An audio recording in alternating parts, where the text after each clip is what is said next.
Vamos dar tempo aí de a gente cantar uma música, né? Uma musiquinha, para que possamos nos harmonizar, para que possamos ir nos desligando das coisas lá de fora, né? Acalmando os nossos pensamentos, silenciando um pouco este barulho interno, porque muitas vezes nós estamos com a boca fechada. Eu vou botar de castigo ajoelhado no milho quem ficar conversando aqui, viu? Ó, nojento que falta de caridade que eu falei, meu Deus. Mas viu? Tá vendo como é que não dá pra gente fingir que é boazinha? Que qualquer hora a gente mostra as asinhas, né? Foi só descuidar um pouquinho. Ou vontade. Intimidade em casa. Então, às vezes, gente, claro, a gente fala da brincadeira, né? Mas às vezes a gente está em silêncio com a boca, mas internamente nós estamos numa revolução de pensamentos, de preocupações, de tribulações, de angústias, não é? Então aquela frase, bem-vindo, aquela frase que fala assim, silêncio é uma prece, há controvérsias, porque muitas vezes eu estou em silêncio, mas não estou em prece. Muitas vezes eu estou em silêncio, mas o meu coração está acelerado, está desassossegado, está angustiado, né? Meus pensamentos estão vindo aí milhões que eu não consigo nem ordenar. Então isso não adianta eu dizer que o silêncio é uma prece, mas eu posso dizer que o silêncio também pode ser uma prece. Quando em silêncio eu estou em prece. Então que nós possamos silenciar agora os nossos pensamentos, acalmar os nossos corações e vamos cantar uma música que eu acho ela muito linda, muito forte, quando ela nos propõe estarmos sempre agradecendo a Deus, independente da situação que estejamos vivenciando, que nós saibamos agradecer, porque basta que nós olhemos para trás, olhemos para o lado e vamos encontrar pessoas passando por situações extremamente mais difíceis e muitas vezes vamos nos lembrar de situações mais difíceis que nós enfrentamos, achando que não íamos dar conta e demos e sobrevivemos, e estamos aí vivendo uma nova etapa na nossa vida. Então que assim nós possamos agradecer a Deus.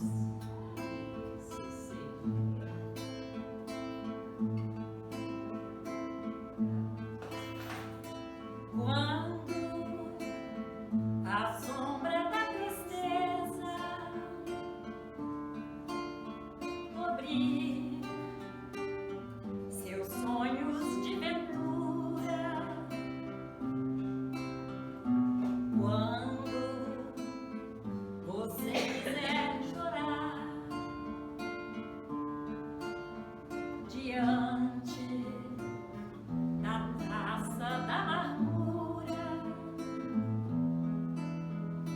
quando a dor bater a porta, ferindo bem fundo o coração, quando a esperança é morta e a vida é amarga ilusão.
nós vamos perceber o quanto Ele nos sustenta, o quanto Ele nos mantém de pé, com as nossas esperanças renovadas, com a nossa fé fortalecida, com a nossa certeza de que mesmo que não estejamos vendo um futuro, é como se eu estivesse olhando uma luz no fim do túnel e essa luz fosse uma locomotiva, né, para me atropelar. Então, quando você pensa que você não tem mais saída, mas você crê no Deus de misericórdia, no Deus de amor, no Deus que te levanta, quando você pensa que não há mais saída, Deus está ali para te sustentar. É assim que deve caminhar o verdadeiro cristão. Independente da religião que ele professe, independente da igreja que ele frequente ou que não frequente igreja nenhuma, mas nós precisamos dar o testemunho ao Pai da nossa certeza do seu cuidado por cada um de nós. E hoje nós vamos ter aqui o nosso amigo Miguel abordando aquela passagem linda quando Jesus fala da separação do joio e do trigo. Mais um momento abençoado para refletirmos à luz do Evangelho o que Jesus veio nos trazer com tanta clareza, que toca tanto o nosso coração, que se nós pensarmos já se passaram 2000 anos, arredondando, né? E essas mensagens ainda nos transformam. O momento que a gente está ali nos sentindo no fundo do poço, deprimidos, a gente pega o Evangelho e abre, e olha que coincidência, né? Como se houvesse coincidência. A gente abre exatamente... Posso fazer uma pergunta? Sim. O meu irmão, ele fala que é ateu, mas ele disse que já leu a Bíblia inteira. Mas ele continua dizendo que é ateu. Não tem problema, como é que é o comportamento dele? Ele é uma pessoa boa? Ele é um homem de bem? Esquenta a cabeça não, porque Deus não vai perguntar o nome nem da sua religião quando você desencarnar. Ele vai perguntar, Abelha, o que você fez da sua vida? Como é que você agiu com relação ao seu próximo? Tem gente que fala, a né? minha irmã é espírita também. Aham. A Maria Bernardo. Um outro irmão meu, eu não sei o que ele serve. Agora esse outro fala que é ateu, ele nunca batizou os filhos dele. Não preocupa, isso é só ritual, isso são coisas que não transformam pessoas, isso não faz a pessoa ser melhor. A esposa dele é católica, que está do lado da família dela. Uhum.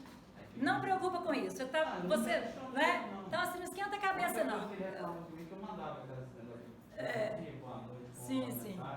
Ele não falou para mim, mas falou para outras pessoas para ele mandar. Mas tem muitas pessoas que se dizem ateu, mas tem um comportamento perante o próximo mais digno do que aquele que anda com a Bíblia embaixo do braço, do que aquele até que faz palestra, né? Porque às vezes a gente encontra pessoas assim, fazendo palestras, pregações, mas são verdadeiros déspotas dentro de casa. Então não é isso, não é por essa balança que Deus mede.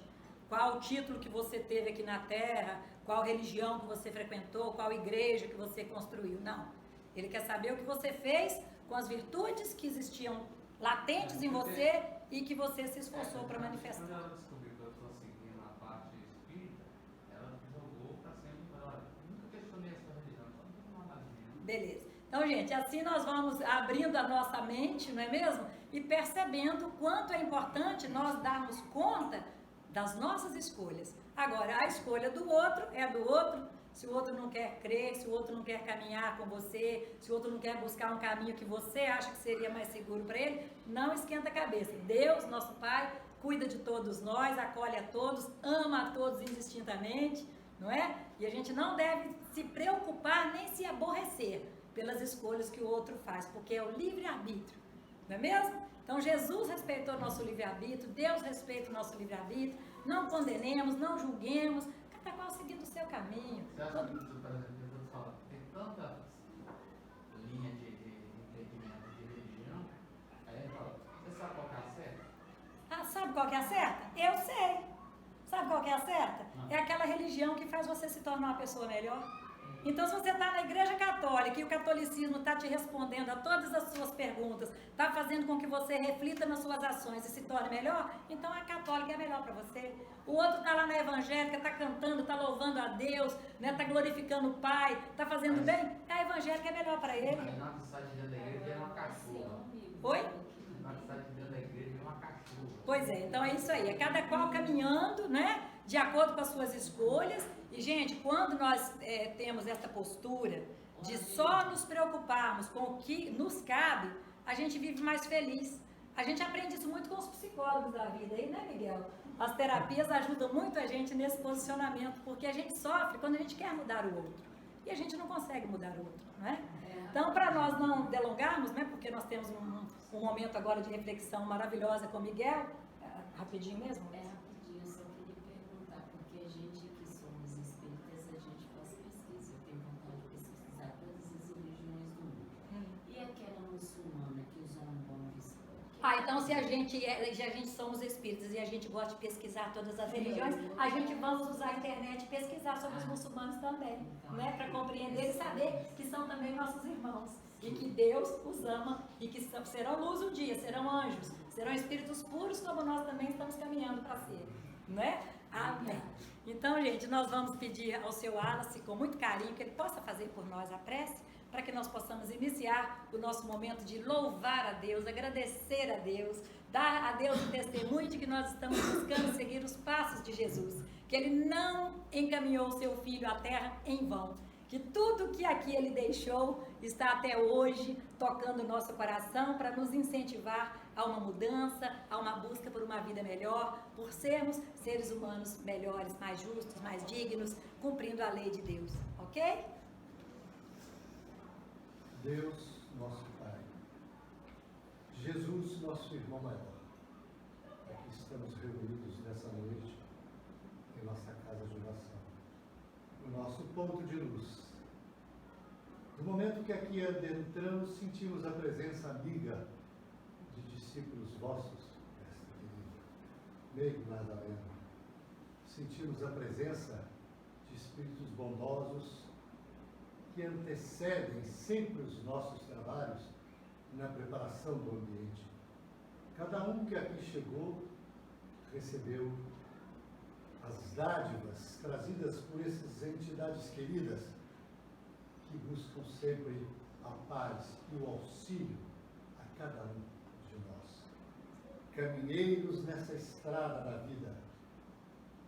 Sentimos, pois, Senhor, a satisfação desses espíritos bondosos, discípulos vossos, que vêm para auxiliar. Que cada lar aqui representado, cada criatura que aqui está, possa usufruir desses momentos de paz e de aprendizado que ora nós iniciamos.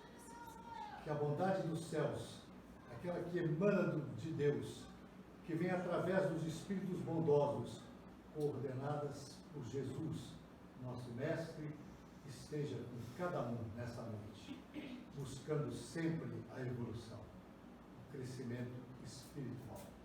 Que assim seja. Graças a Deus. Que Jesus esteja com todos. Amém. Então, meu amigo, é com você. Possamos começar com esse Deus.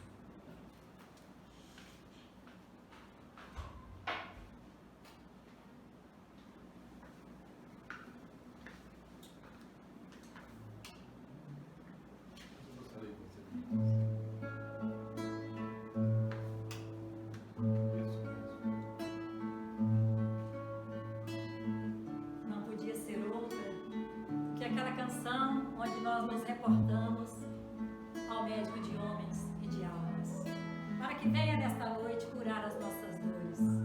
Desde tenra idade, ele era em verdade um menino feliz,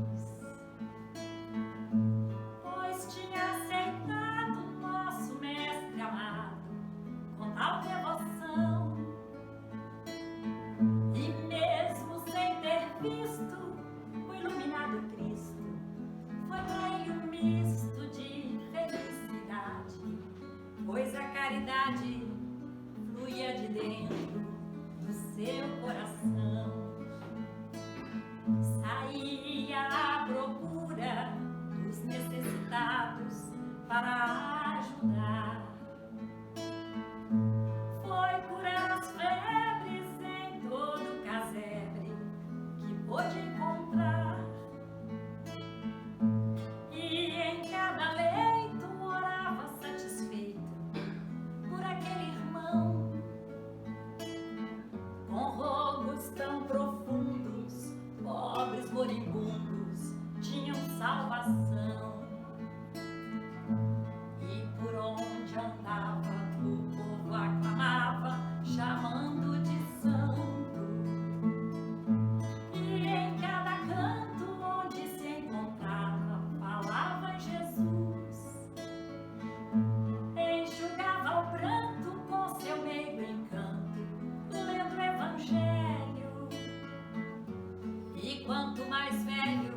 resplandecia sua divina luz. E hoje, em qualquer templo, seu divino exemplo é missão do porvir. Pois sua presença faz qualquer doença deixar de existir. Um anjo tão terreno, de olhar sereno e aura sideral, que chegou do espaço, vindo do regaço do Pai Celestial. O éter que exala quando está na sala em sessão de cura é algo tão divino, é o plasma cristalino de alma tão pura. É o permanente açude vertendo saúde com palavras calmas. É Lucas, é Lucano, médico de homens e de almas.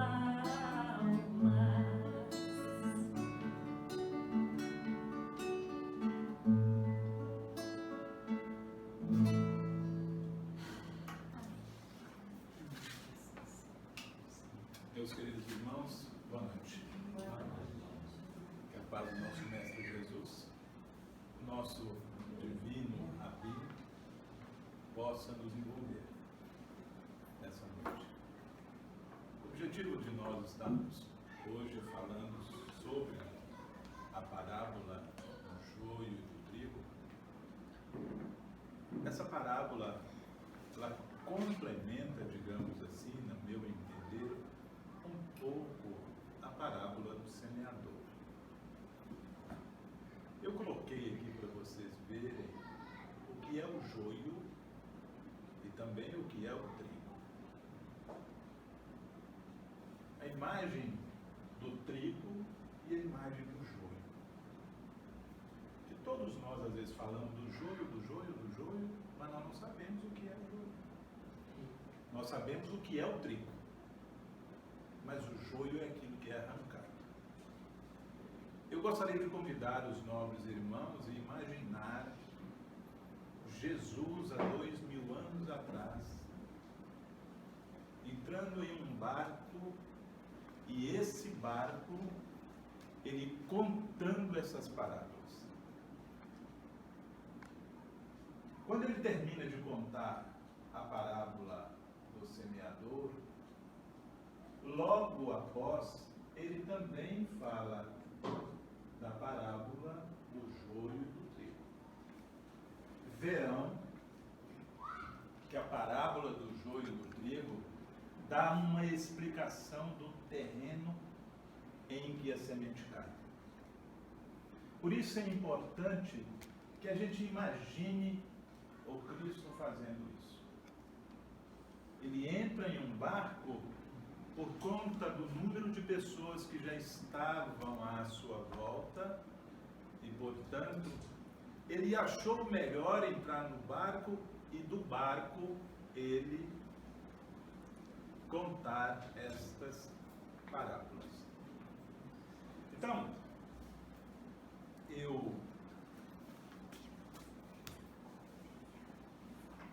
quando nós olhamos, então, eu vou fazer um passo atrás, só para a gente poder ver aí, semeadura e terreno.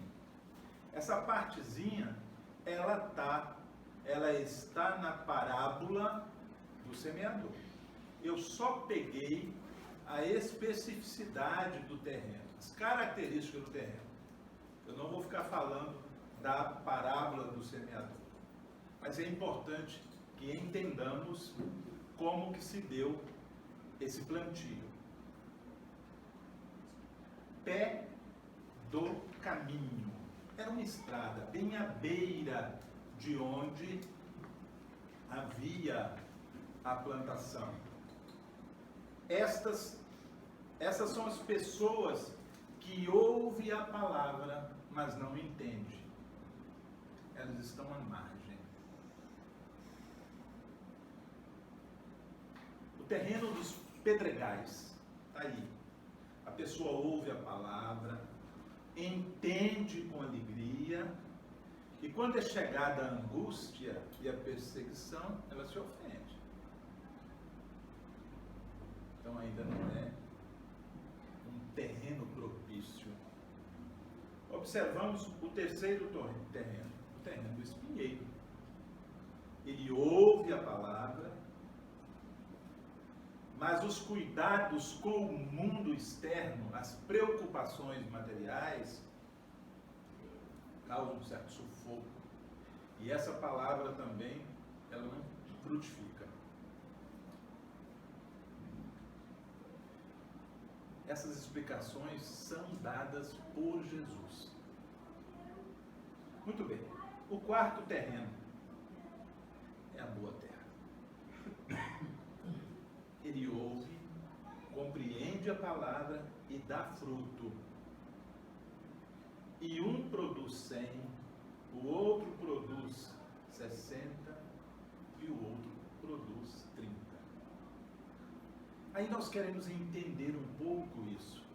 O que significa, portanto, essa divisão 100, 60 e 30? Casa espírita. Casa espírita, igreja evangélica, igreja católica, nossa casa espiritual, nossa casa onde nós moramos. Vamos ter aquele que vai fazer tudo, tem aquele que vai fazer mais ou menos, e tem aquele que vai fazer só 30. Só vai produzir isso. Na mesma congregação, sob a mesma orientação, cada um produz à sua maneira.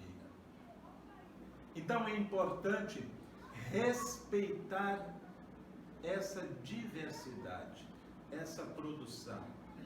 Não é porque um está fazendo muito que ele deve cobrar que aquele outro também faça a mesma quantidade. Não. Cada um oferece realmente aquilo que pode oferecer. Isso é boa terra. Isso é respeitar a boa terra. Muito bem. Essa é uma explicação que nós temos do próprio mestre. O joio. Eu gostaria de falar sobre a estrutura do joio para que a gente pudesse conhecer o joio um pouquinho. O joio é uma planta diferente um pouco. Deixa eu só voltar aqui para vocês terem. Ele é esmirradinho. Ele cresce realmente mais que o próprio trigo e, portanto, fica fácil de ser identificado. Mas o joio tem uma característica química bem diferente. Ele, quando consumido, ele provoca uma certa embriaguez, um certo torpor. A pessoa é como se ela tivesse bebido. É como se fosse uma pequena droga. Mas por quê? Existe um fungo aqui nesse joio. Ele parece um pouco com trigo, não parece? Parece. Não é? Então, o joio tem essa característica.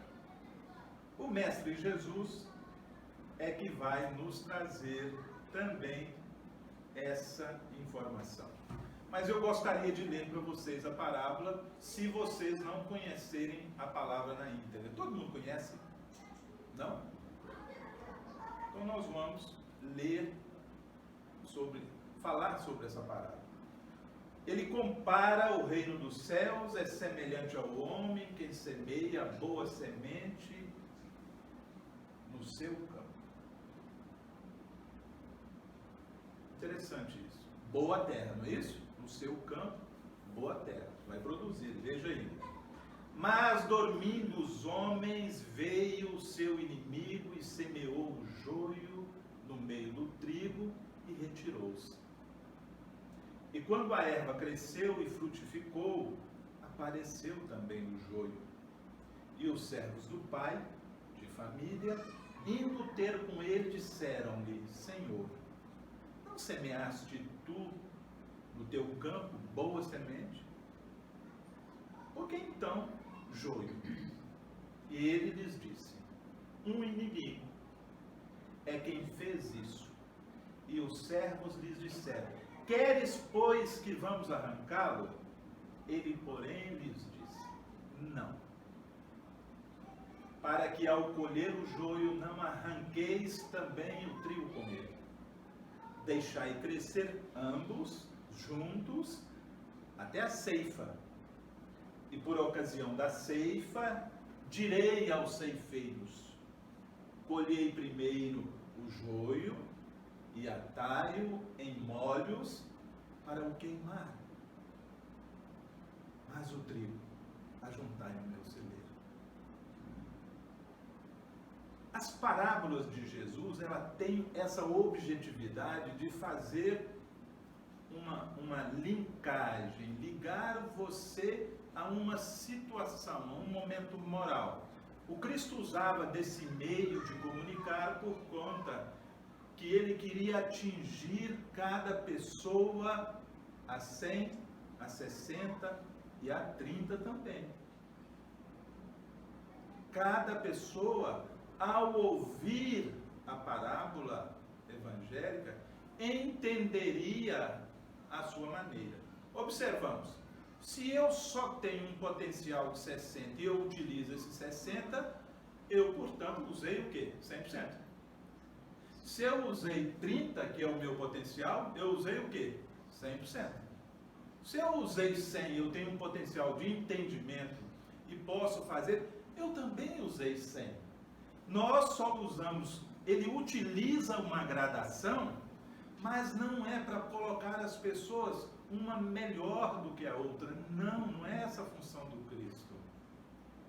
Ele está dizendo isso. Um produz 30, o outro produz 60 e o outro produz 100. Se o meu carro 1000 só pode andar a 100 e eu ando a 100, eu cheguei a 100%. É o meu carro 1000. Se o outro anda a 180 e está a 180, também chegou lá. Então nós observamos a profundidade educativa do Cristo que cabe a nós ainda hoje, e não é muito fácil fazer uma leitura e a interpretação das parábolas do Mestre. Mas veja só, como que Jesus explica? Guardem bem a parábola. Veja só, ele diz assim: quando os apóstolos saíram e chegaram em casa, foram todos próximos ao mestre e pediram a ele: mestre, explica para nós a parábola do joio. E ele então começa a explicar. E eu gostaria que nessa explicação do mestre a Bíblia cantasse. E vocês vão prestar atenção que o Rabi vai falar para nós.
precisamos entrar naquilo que o Evangelho nos propõe. E a doutrina espírita nos faz esse convite. Então nós precisamos ter sim uma fé raciocinada, ter a capacidade de fazermos leituras mais profundas com raciocínio também, para nos clarear o nosso dia a dia. O que semeia a boa semente é o Filho do Homem. Veja que aqui a semente foi criada por Deus. Quem semeia é Jesus. Não foi Jesus que fez a semente. A semente e tudo que existe foi criado por Deus. Então, demonstra, portanto, a humildade do Mestre Jesus ao explicar o que aconteceu durante todo o nosso processo de simples e ignorantes. Veja só, ele explica ainda, o campo é o mundo.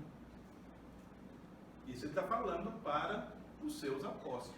Ele está dizendo dessa maneira, para os discípulos naquele momento. O que semeia a boa semente é o Filho do Homem. O campo é o mundo. A boa semente são os filhos do reino ou também os seus ensinamentos. A boa semente. E ele explica ainda, o joio são os filhos do maligno. Então nós precisamos contextualizar, né? Porque ele vai falar em maligno, ele vai falar em diabo, e ele está só contextualizando o que aquele pessoal daquela época, 2000 anos atrás e muito mais do que isso, acreditava.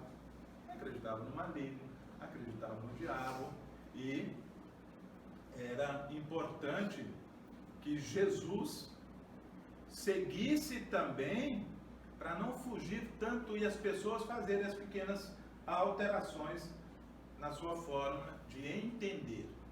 O inimigo que semeou é o diabo.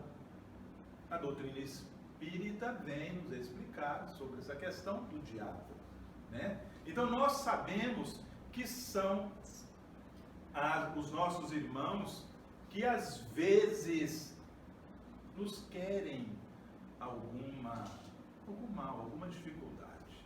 Existe isso. Existe o externo, mas existe também as nossas dificuldades internas, que às vezes enxerga muito mais mal onde até não existe. Mas o Cristo está explicando isso. O inimigo que semeou é o diabo. Muito bem. E a ceifa é o fim do mundo. Eu coloquei entre parênteses, portanto, o desencarne, irmãos. No momento em que a gente sai daqui. Chegou o momento de nós passarmos esse estágio. E os ceifeiros são os anjos. Veja que não tem muita coisa que ficar acrescentando, porque o Cristo está explicando. Os anjos são os bons espíritos. Na classificação dos espíritos, a gente vê lá os inferiores, os intermediários e tal. Os anjos, aqueles que estão mais próximos a Deus. Os ceifeiros são os anjos. Assim como o joio é colhido e queimado no fogo, assim será na consumação deste mundo. Tudo aquilo que nós fizermos, tudo aquilo que nós plantarmos, tudo aquilo que procedermos, tudo aquilo que relacionarmos de uma maneira que venha ferir os princípios de Deus, nós iremos prestar conta, assim como iremos receber os créditos de tudo aquilo que nós também fizermos quando aproximamos dos princípios de Deus. Se fugirmos, prestamos conta. Se aproximamos, também prestamos conta, mas no sentido de receber o crédito disso. Então, o Cristo nos alerta. Mandará o Filho do Homem, os seus anjos. Quem que vai fazer essa separação? Os seus anjos. E eles colherão do seu reino, ou seja, o mundo, tudo que causa escândalo e os que cometem iniquidade. Agora você imagina esse povo todo ouvindo o mestre explicar. Ali, se nós olharmos isso hoje, não ficou claro, há 2000 anos atrás, o Cristo falando assim?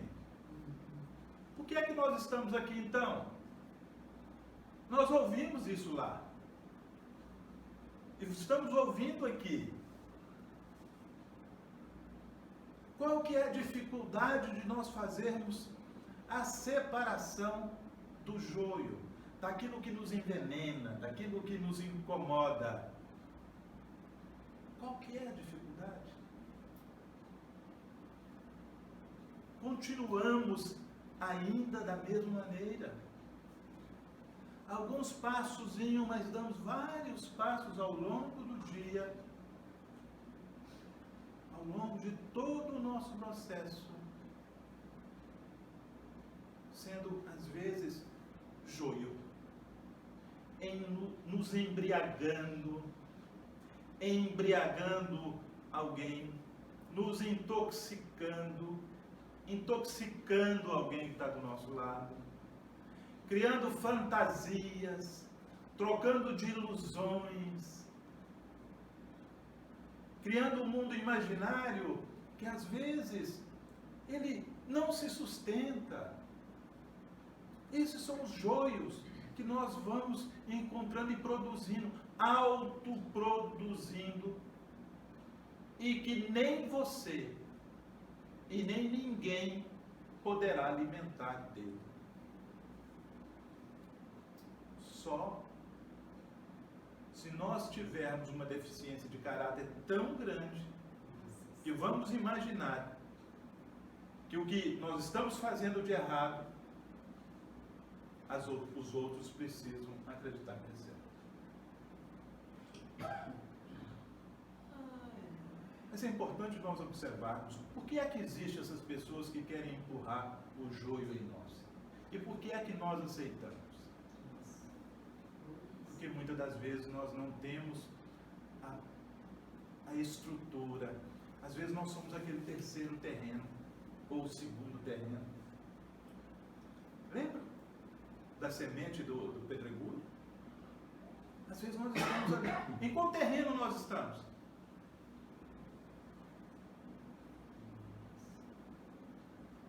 Eu sou boa terra ou eu sou uma terra mais ou menos? Porque quando a gente vai contar e fazer uma leitura da metáfora, nós precisamos deixar a simbologia tomar conta de nós, para que possamos então descobrir no nosso interior onde eu estou, como eu estou, ou quando eu desejo melhorar. Eu aguento os trancos da minha vida? Ou eu estou querendo arrumar caminhos mais fáceis? Esses são joios. Que terreno eu sou? Que mundo que eu estou vivendo?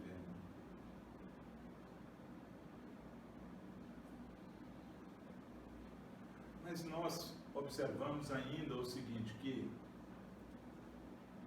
diante dessa situação, mesmo Cristo tendo explicado, e quase 2000 anos depois, nós continuamos parados ao pé do Cristo, pedindo que Ele nos conte de novo, explique novamente, desenha isso aí. Bom, e Ele então ofereceu para nós o Consolador, e a doutrina espírita, toda uma estrutura para que possamos fazer diferentes. Então agora nós não temos como correr. a bondade e a misericórdia divina é tão grande que manda para nós aqui no Brasil quem? Chico Xavier. Sim. Manda Divaldo, manda Raul, Tia Neiva, né? Manda o Klinger, manda, tem milhares. Tem Na milhares. internet, né, que a gente pode acessar isso tudo. Milhares. Não tinha isso, nós temos hoje condição de ouvir repetitivamente, como nós fazemos aqui com o CD da Abelha, ouvir o dia inteiro. Eu viajei 8 horas para Juiz de Fora, ouvi na Abelha, voltei 8 horas. De vez em quando eu descansava e colocava novamente. E não aprendo. Nós não aprendemos. Bom, diante disso, deu capacidade a um homem maravilhoso que foi Chico Xavier, quem teve a oportunidade de estar com ele, e quem não teve a oportunidade, nós temos os lindos casos de Chico, a vida de Chico, as vidas de Chico, enfim. Mas eu gosto quando o escritor, no qual eu tirei esse estudo de hoje, ele também, eu acredito que, não satisfeito ainda com a explicação do Cristo, ele convidou mais um ainda para poder ajudar a explicar. Muito bem. Nós vamos chegar nesse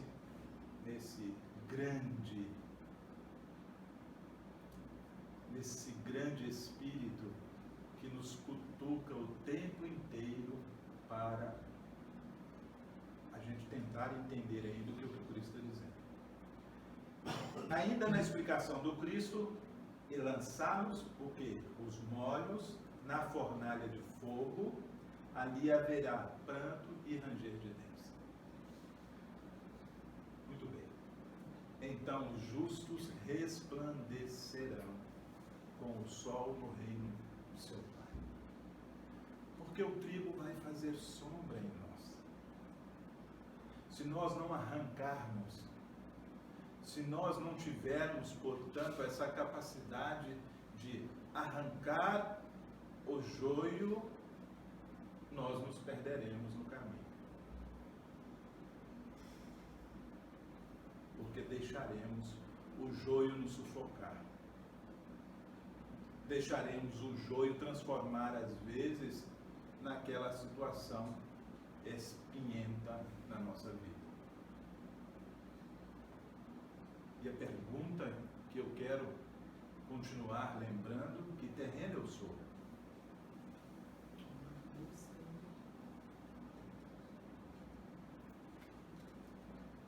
Que terreno você é? Você quer ser algum terreno? Eu quero ser algum terreno?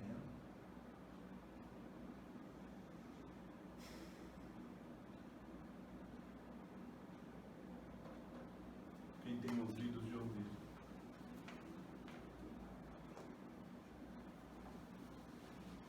Ouça.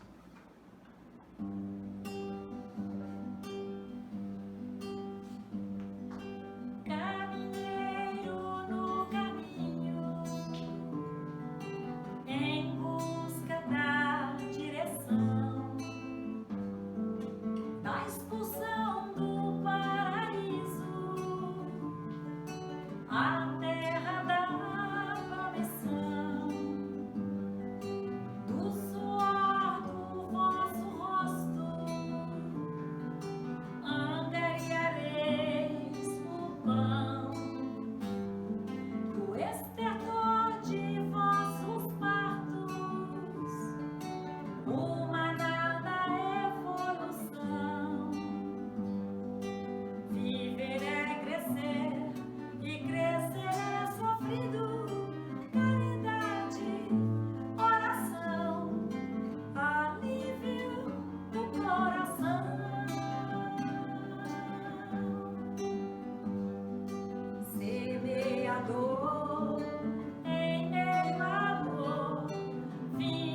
a mim, se estáis cansados, meu peso é leve, jugo suave, já não é sentida a dor, bendito Consolador,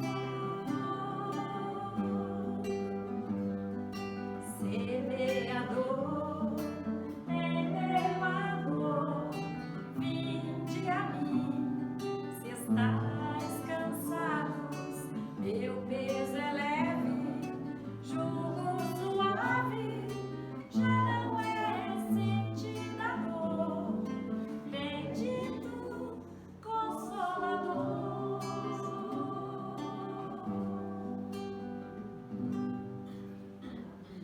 Era combinado não, viu, gente? Muito bem. É aí que nós chegamos com o nosso querido Chico e Emmanuel.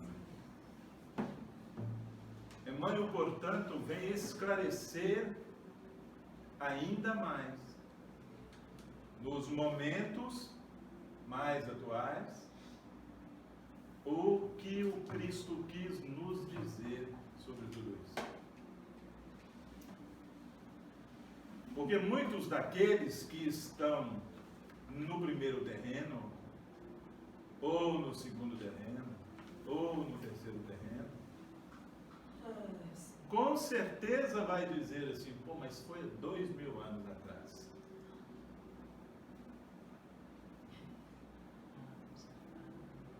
Dois mil anos atrás é muito rápido. É alguns segundos. Então nós estamos atualizados. Emmanuel, portanto, observa que o Cristo não autorizou a retirada depois que a planta ainda estava lá. Quando ela começa a brotar, ele percebe que as folhas eram diferentes, mas ele não permite o arrancar, a separação. Crescimento simultâneo. Demonstra, portanto, a paciência, a tolerância que nós precisamos ter quando nós identificamos na nossa boa terra o joio. Tolerância.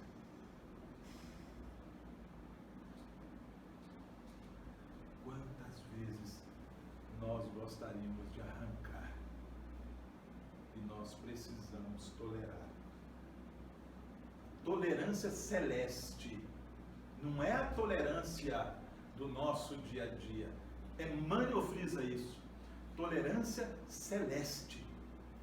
É algo mais. Não é essa tolerância que nós vamos ali no Dr. Google. Não.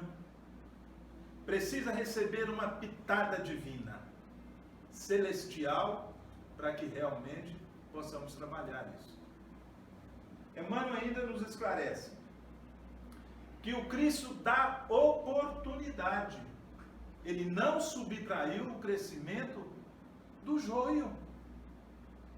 Ele precisava e nós precisamos olhar o momento certo para arrancar, tirar. Ele permite isso de uma maneira de santificação do homem. Ele olha para o homem como um serzinho que vai chegar a ser o anjo. Ele não olha como joio. Ele não olha através daquela dificuldade. Mesmo que as nossas paixões, às vezes, estão nos direcionando a caminhos tortuosos. Ele nos pede tolerância. Ele nos pede tolerância celeste. Amor divinal. É o amor da incondicionalidade que nós precisamos praticar.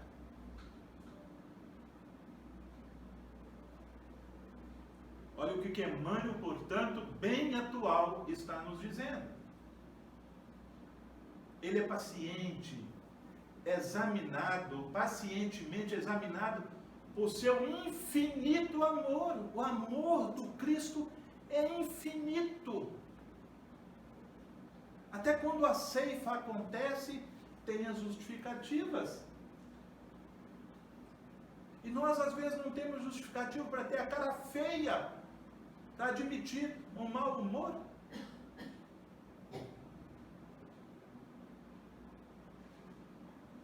Emmanuel ainda nos chama a atenção. O otimismo, né, do celeste semeador. Ele nunca perde a esperança na vitória final do bem. É por isso que é esse amor divinal. O bem há de vencer. O bem é vitorioso. Por isso ele deixa o joio, que o joio cresça. Para que possamos ter a experiência e valorizar as nossas experiências. Até como não fazer mais. Quando nós observamos, apontamos e dizemos assim: isso eu não faço mais, eu vou melhorar. Esse é o meu joio interno que eu preciso arrancar. Eu estou apontando para mim que eu preciso fazer modificações, alterações na minha conduta.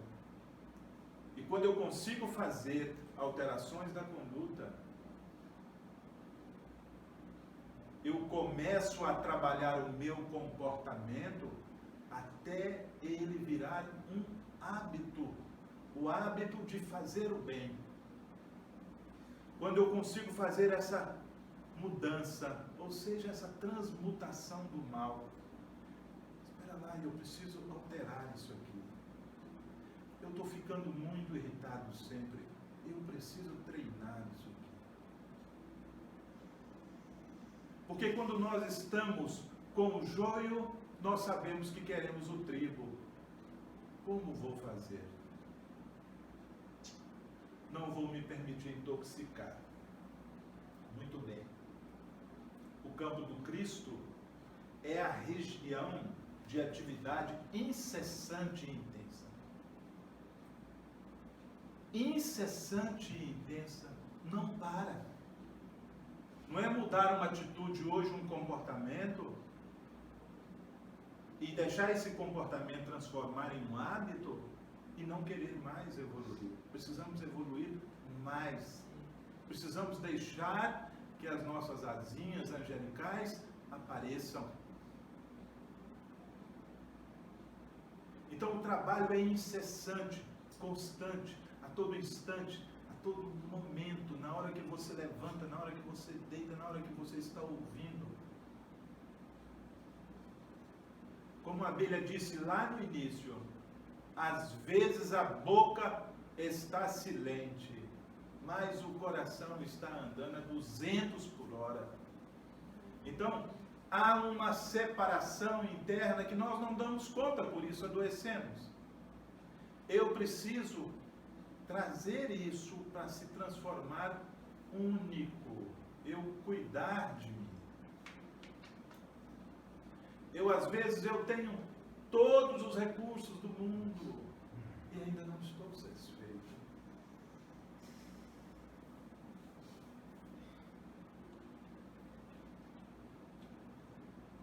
Eu não consigo olhar para o irmão que nos solicita alguma coisa como a oportunidade de eu valorizar a minha abundância, o que eu tenho, o que eu emprestado estou utilizando, porque quando desencarnar, quando a ceifa chegar, não vai ficar nada.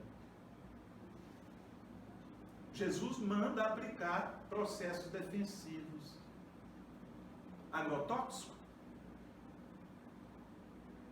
Ele está falando da iluminação e na misericórdia.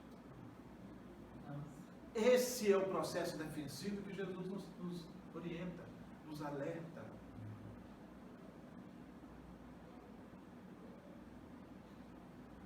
Tudo que é bom é fácil. Tudo que é mal você precisa pagar. Observe no seu dia a dia o que a bondade do seu trabalho pode lhe trazer na sua casa, com seus funcionários, com seus amigos. Faça a comparação. Se de repente eu não estou sendo aquele terceiro terreno que o mundo me oferece um monte de oportunidade para eu correr atrás de uma falsa felicidade. Então, os processos defensivos com base na iluminação. Não é pegar uma lanterna e sair iluminando e procurando quem vai fazer a misericórdia com você. Não, é você que vai fazer. Sou eu que vou fazer comigo.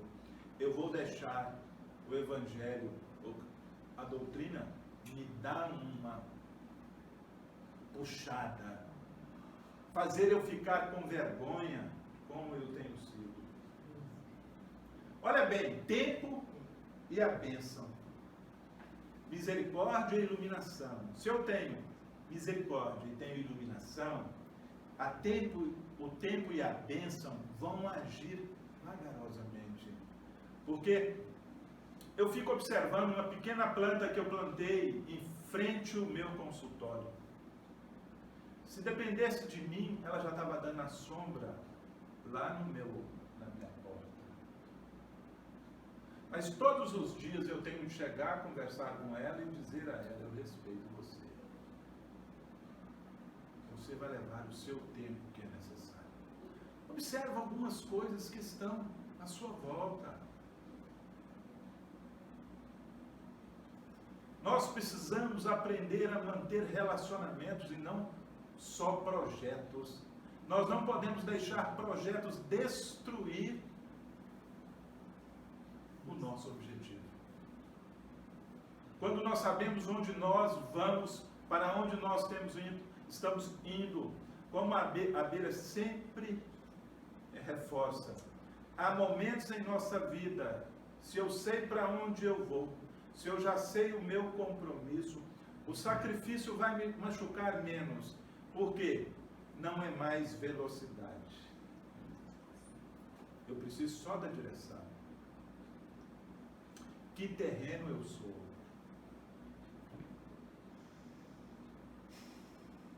Tempo. Eu sempre gosto de usar, às vezes, a questão de você estar dirigindo o seu carro a 200 km por hora, numa estrada bacana, você fica assim, ó, vidrado em trânsito. Mas quando você está dirigindo o seu carro a 40, 50, você pode olhar para o lado, você pode olhar para cá, você pode prestar atenção, dá tempo. Só não deve atender o celular. Mas dá tempo. Dá tempo. E nós sabemos para onde nós vamos. Direção. Qual a direção que eu quero ir? Emmanuel ainda nos lembra que o homem comum não dispõe de uma visão adequada para enxergar isso. Nós somos indisciplinados demais. A primeira dorzinha que nós sentimos no final da tarde, eu deixo de ir para a casa espírita. O que eu vou fazer lá? Estou sentindo dor. É o maligno. Foi lá, e quando você dormiu, porque foi assim que aconteceu, a terra estava boa, tudo aconteceu, e o que foi? Veio alguém, plantou uma crítica, uma observação. Mas você vai mesmo? Você não vai todos os dias? Você vai de novo? Você não foi ontem?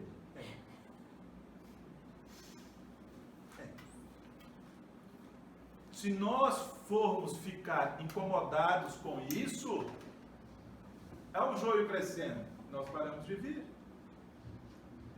E aí nós ficamos em casa. Nós paramos de ir fazer o que precisamos ir, porque sempre vai chegar um a dizer para nós: você vai ler todo dia, que coisa chata. Você não está meio fanático, não? Mas toma remédio todos os dias, respira todos os dias, toma banho todos os dias, come todos os dias e até às vezes excessivamente e não acha isso ruim. Isso é bom, isso é legal. Mas ir à casa espírita, à sua religião, fraternizar, sempre tem alguém semeando uma semente. E a casa espírita, ou em qualquer congregação, precisa ficar atento com essas observações. Porque senão vão dormir achando que tudo está e alguém chega. Então nós precisamos ficar atentos a isso. Não é? A gente olha assim, o ponto de luz todo bonitinho, começou tão pequenininho, ainda vai crescendo, 25, 30 pessoas, e de repente achar que isso aqui é o melhor de tudo, é o topo. Não é. Não é.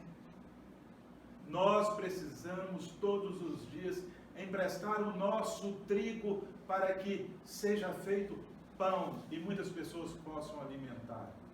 E muitas das vezes nós estamos emprestando o nosso joio. Emmanuel ainda nos recomenda, nos fala ainda, o filtro amoroso do administrador da seara. O filtro amoroso, você está tendo isso, eu preciso desse filtro amoroso. Ele modifica a natureza das plantas espinhosas e estéreis. Muitas das vezes, nós vamos encontrar esses irmãos a nos provocar. E nós precisamos passar isso nesse filtro. Olha aí. Filtro amoroso do administrador. Incondicional. Olhando para aquele serzinho que possui a natureza dele e ele vai dar alguma coisa para nós, sim. E esse filtro amoroso do administrador está estruturado no bem, no amor. Então nós precisamos disso. Emmanuel ainda nos chama a atenção. Qual foi a técnica que o Cristo então utilizou? Teve uma técnica moderna. Olha aí o que ele faz. Afeições novas, vamos descobrir. Afeições novas. Situações diferentes, ou seja, em cada situação que o Cristo estava, ele adaptava. Ele olhava para aquele serzinho como o igual, horizontal. Eu não sou melhor do que você, eu sou filho sim do Pai. Mas se posicionava de uma maneira humilde, exemplificando. Estímulos inesperados ou responsabilidades que falem o coração, ou seja, encorajamento, em vez da crítica, em vez da destruição, né? Ele encorajava. Diante daquela situação, ele colocava as responsabilidades. Olha, você pode fazer isso, você pode fazer isso. Ele mostrava como fazer. Também não saía correndo atrás daqueles que não queriam ser encontrados. Ele respeitava quando alguém queria se afastar dele. Então nós precisamos olhar isso. E isso é moderno. Emmanuel é agora. Ali, atrás. Então nós precisamos disso. A ceifa. Depois do tempo da expectativa e observação, o Cristo vai observar, tem a expectativa, o amor incondicional, todas as técnicas. E quando aquele irmãozinho começa a não fazer mais, ou a comunidade, ou a sociedade começa a não fazer, vai acontecer alguma coisa para evitar que o débito aumente. Eu gostaria de ouvir uma música. Bora.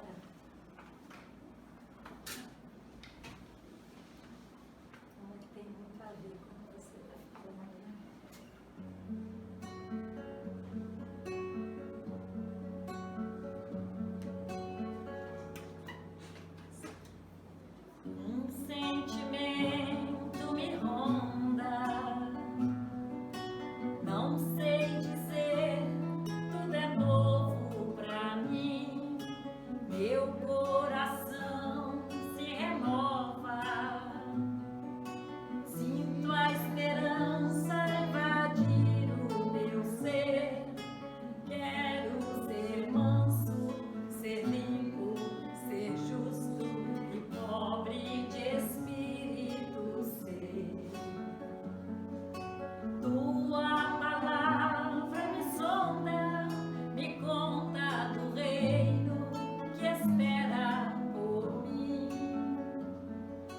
Eu te ofereço o meu pranto, as dores da alma que quer renascer. Eu ouvi tua voz, teu falar me encantou. Quis seguir, caminhar, quis saber pra onde vou. Eis-me aqui, minha dor serenou.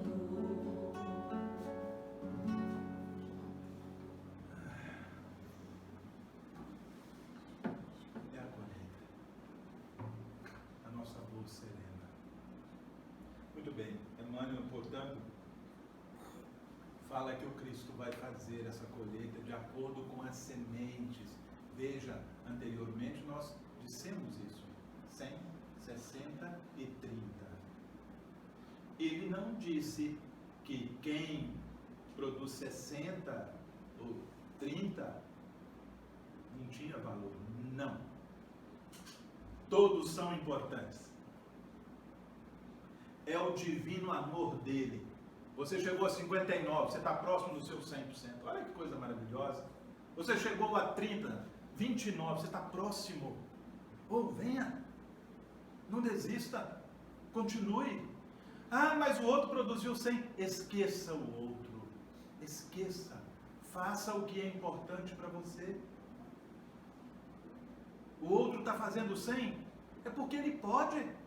Você pode fazer 60, esqueça. Ah, mas eu queria fazer isso, eu queria fazer... Faça o que você puder. Faça aquilo que o seu coração vai fazer você ficar cheio. Faça com que a sua terra produza o que você deseja. Então, a cada um, a sua obra.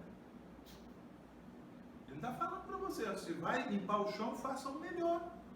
Se vai tomar o seu banho, tome o banho. Você já viu os nossos meninos como é que são? Quantas vezes nós temos que voltar com ele para dar banho? Porque é função nossa. Meninos brincam o dia inteiro, soa, fica com o pé empoeirento e tal, aquela coisa toda, vai tomar banho e ele sai de lá, entra debaixo do chuveiro e fica com o chuveiro ligado um tempão, e quando você cheira ele está cheirando pano de chão. Só ver a água caindo. Não é? Você tem que voltar e fazer. Essa é o papel, mas ele ainda não sabe.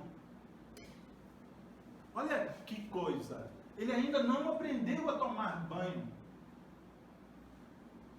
Você vai bater nele e vai? Não, você vai ensinar. O banho, ou a limpeza, ou esfregar, é o joio. Eu preciso ensinar, deixar que ele comece a observar isso. Até ele, papai, mamãe, vovô. Muito bem. Justiça pelo tempo. Quando os processos, então, transformadores de Jesus foram recebidos em vão, exige, então, a extinção do joio. Aí nós somos novamente convidados a sair, porque nós estamos nos prejudicando de tal maneira que muitas das vezes nós somos retirados da situação que nós nos encontramos. E isso não quer dizer, às vezes, só morte, não. Muitas das vezes nós percebemos em famílias em que alguns são viciados e que precisam até às vezes serem internados. Para quê? Para que melhorem, para que volte. A família está acreditando, apostando. As pessoas que saem do centro na sopa, olhando, distribuindo sopa, está apostando. É o amor verdadeiro. As costurinhas, as casas que estão fazendo, mas isso ninguém mostra. Não é assim que a Globo não vai mostrar isso. O bem não dá igual. Muito bem. Emmanuel ainda nos chama que então existe uma consequência. Qual é a consequência? É o desespero que nós observamos. A individualidade ou a comunidade entra em aflições, entram em desespero, entram num processo, às vezes, de se perderem. Não tiveram tempo de olhar que aquela experiência está ensinando alguma coisa. Quando nós olhamos para a experiência que nós a julgamos ou a avaliamos negativamente, e quando chega lá na frente nós falamos assim, puxa vida, eu já passei por essa situação e ela me causou um transtorno danado. Não vou fazer isso mais não. A experiência mudou. Mudou. Ela já não é mais negativa, porque você aprendeu com ela. Mudou. Essa é a transmutação interna que eu faço do mal, porque eu estava carregando aquela situação e de repente eu olhei e falei, não, isso não posso cometer mais não. Não vou fazer isso mais não. Mudou. A gente vê isso aí. Muito bem. As coletividades, as situações, às vezes são, até nessa parábola, mostra o resgate, às vezes, coletivo. Aquela situação toda onde ninguém modificou, é preciso ser juntada, cortada e lançada fora. E ela nunca vem sozinha, sempre tem alguém junto. Você não sofre sozinho, você não é feliz sozinho. É preciso olhar para toda a sua experiência. E assim nós vamos chegando ao final, agradecendo essas duas fontes de consulta que nós trouxemos aí, o estudo interpretativo à luz da doutrina espírita, de José Márcio de Almeida. É um rapaz, gente boa, nosso daqui de Belo Horizonte. E essa aqui, Parábolas de Jesus à luz da doutrina espírita. São dois livrinhos que é muito fácil de qualquer um de nós querer entender isso. É importante que Jesus abençoe vocês e abençoe também, abençoe toda essa casa, abençoe os seus familiares, abençoe suas dificuldades. Aprenda a agradecer a sua dificuldade, para que você possa transformar o seu joio interno em uma grande plantação e que tudo isso se transforme em trigo. Que você possa, sim, ser pão na vida de muitas pessoas. E é isso que nós precisamos fazer, ser espíritas e não espiritualistas. E muitas das vezes nós somos espiritualistas e não somos espíritas com Jesus. Nada contra os espiritualistas, muito pelo contrário. É um caminho para aproximar ainda mais do nosso Mestre Jesus e do nosso Pai eterno, misericordioso, compassivo em todos os dias. Que assim seja. Que assim seja.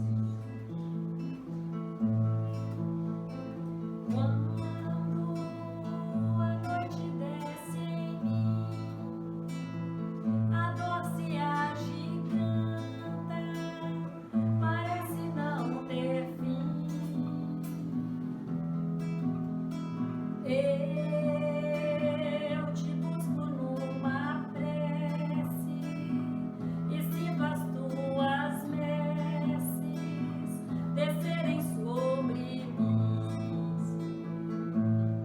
Ó Senhor, tu refrigeras minha alma, deitar-me faz verdes pastos, o teu cajado me consola. Tu me conduz, Senhor, nas veredas da justiça. És meu pastor, és meu guia. Nada me faltará, nada me faltará. Mesmo que eu me encontrasse no vale da sombra e da morte, não temeria mal algum, porque tu estás comigo.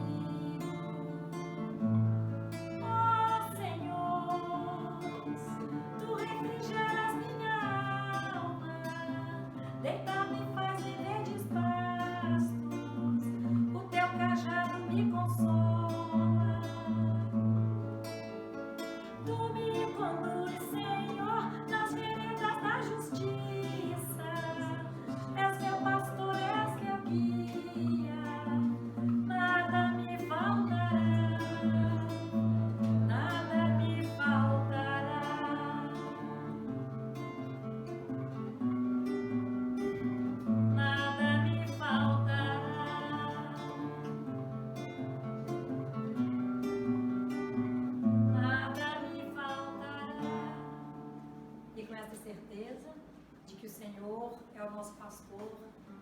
nosso guia.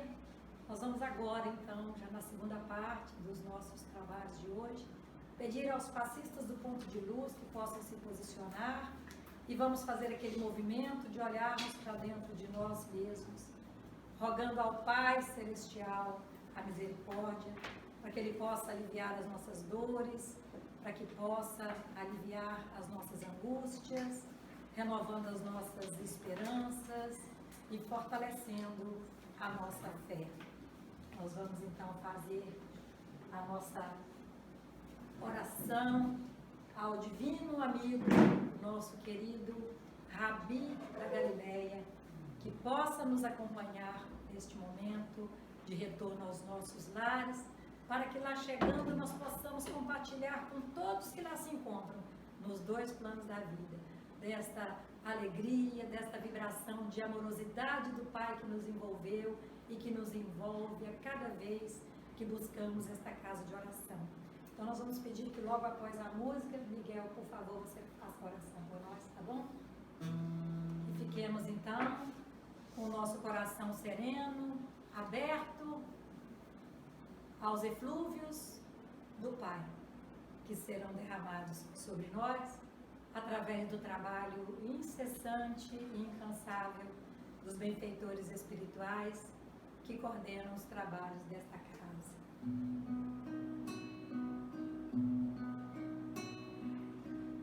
Oh, Rabi da Galileia, na mansidão do seu olhar, eu canto, eu amo, me acalmo, eu vivo. Oh, Rabi, celeste amigo, nas margens do Tiberíades, falastes de amor. Eu canto, eu amo, me acalmo, eu vivo. Brilha no céu como estrelas, luz para todo o caminho. Brilha na terra e no seu coração, brilha você em mim, em forma de canção. Oh, Rabi da Galileia, na mansidão do seu olhar, eu canto, eu amo, me acalmo, eu vivo.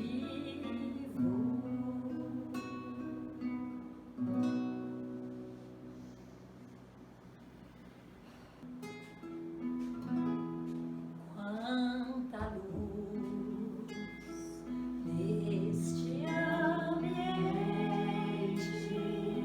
cantemos, descendo sobre nós, vibrando.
quando em oração a voz do Mestre fala aos nossos corações. Quanta luz descendo sobre nós, quanta luz, quanta luz. E é lindo, né, quando essa música fala, quando assim em prece, como a alma cresce aos olhos de Jesus. Exatamente isso que acontece quando nós elevamos o nosso pensamento ao Pai em prece e o nosso perispírito se expande. Então ele vê o quanto nós nos iluminamos com a luz que geramos em nosso coração. Não é lindo isso? Então, para nós encerrarmos cantando uma música em homenagem ao nosso querido Chico, não é? Miguel falou tantas vezes nele, não teria como a gente não prestar a ele esta homenagem, né?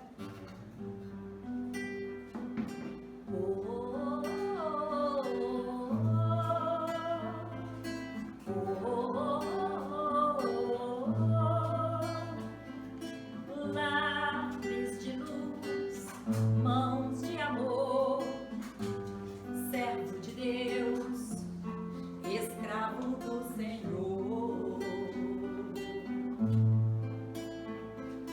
vida de bênçãos, amigo de Deus, alma singela, tão terna e bela, em torno da cruz, fiel a Jesus, excelso mestre do bem, emissário da luz, mensageiro do além, do além.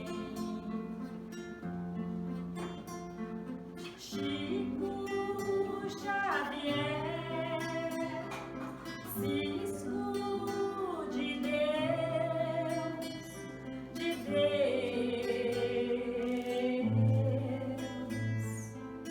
lápis de luz, mãos do Senhor, escravo de Deus, servo do amor.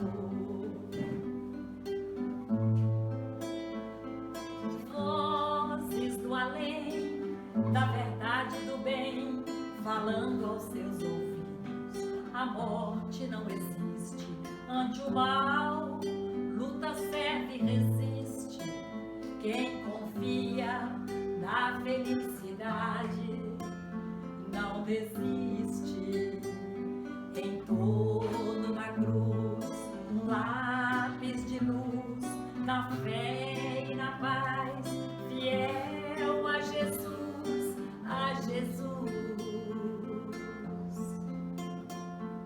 Chico Xavier, cisco de Deus, de Deus, lápis de luz, estrelas no papel, sinais dos céus, cores do céu, rumos do céu. Oh, oh, oh,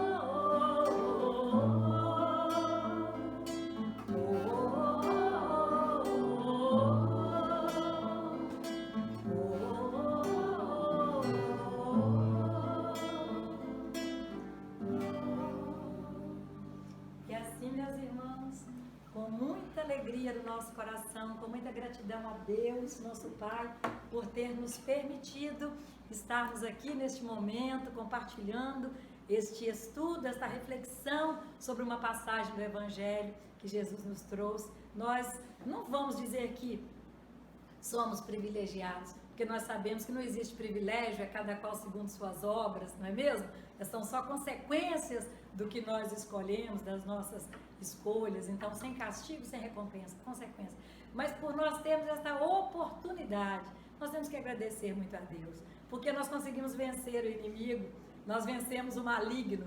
Quem é o maligno? é aquela preguiça, aquele desânimo, não é? Aquele marasmo que muitas vezes fica dentro de nós, que nos desanima, que a gente fala, vamos lá numa casa de oração, vamos lá no Ponto de Luz, aí não, estou cansado, meu dia foi difícil, vamos lá ter uma palestrinha, não, hoje não, está chovendo, não, hoje não, a lua está cheia, não, hoje não, está calor, hoje não, está frio, e aí este é o inimigo que nós precisamos combater, não é? Que está sempre querendo nos desviar do caminho que nós escolhemos e que sabemos ser o mais seguro, quando buscamos em Jesus este farol a nos iluminar, a nos conduzir, e em Deus a força. E nos benfeitores amigos que nos acompanham, eles ficam muito felizes quando nós realmente fazemos uma escolha pelo bem, porque eles não sentem que estão ao nosso lado em vão. Porque quando nós ficamos só quebrando a cabeça, só batendo a cabeça, só errando, né? Só desviando, eles também não desistem de nós. Mas dá uma canseira, né? Tem hora que eu acho que meu anjo de guarda na próxima vida não vai querer estar comigo mais não. Eu acho que vai pedir conta, sabe? Então,